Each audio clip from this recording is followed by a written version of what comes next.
Dear participants, I welcome you all to this workshop on Java programming. Friends, some of you must have noted that this is the fifth workshop on some important aspects of software development and programming languages. Every Saturday, consecutively, the workshop is organized, and this episode shall continue for quite some time henceforward. The resource persons who conducted these workshops are all from this college, our own Coxit resource. Today's workshop is being conducted by our colleague, Mr. Tanaji Kharbad.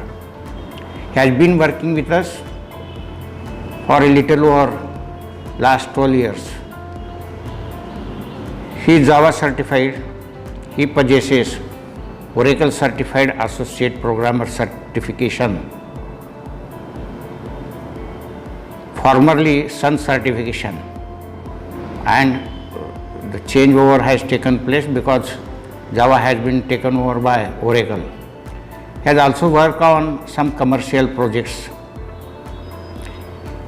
It would be appropriate to tell you on this occasion that we made a survey on entry-level vacancies in popular IT industries, companies, and we found that most of the vacancies exist for Java programmers.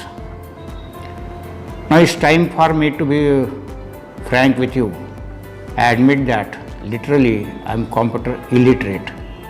However, I have been enjoying the company of computer teachers of this college and the students doing their undergraduate and postgraduate courses, computer courses, for last 19 years.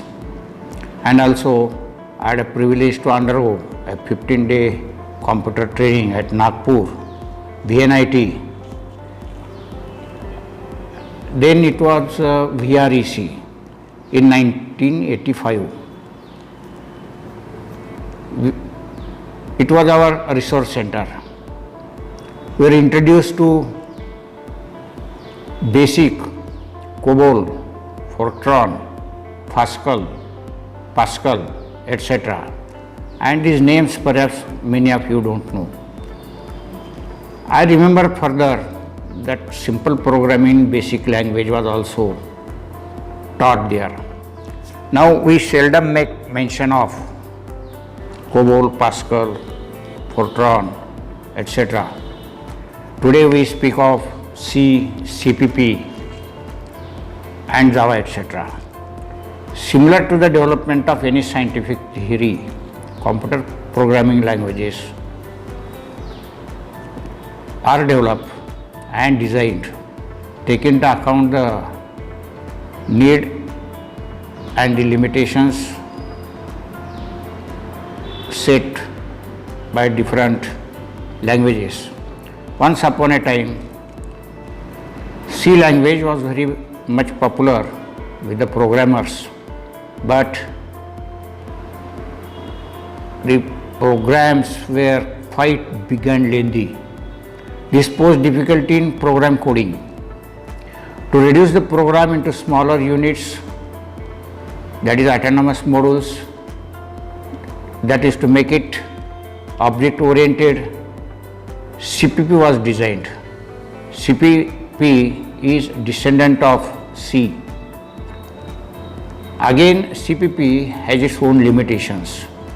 Finally, Java appeared around 1990, that is some 30 years ago. Some features of C and CPP served as sources of problems. So by removing these problematic features and adding some more useful features, Java was developed and it was designed on C and CPP model. This was done at Microsystem Incorporation, USA. During last 30 years, it has undergone many suitable changes and its evolution is still on. I told you the brief history of Java as I pursued it. I think now I should choose to stop. Before I conclude, let me declare that this workshop is formally inaugurated. I wish this workshop a grand success. Finally, I remind you all to stay at home, stay safe, and if necessary or when necessary, stay online. Thank you.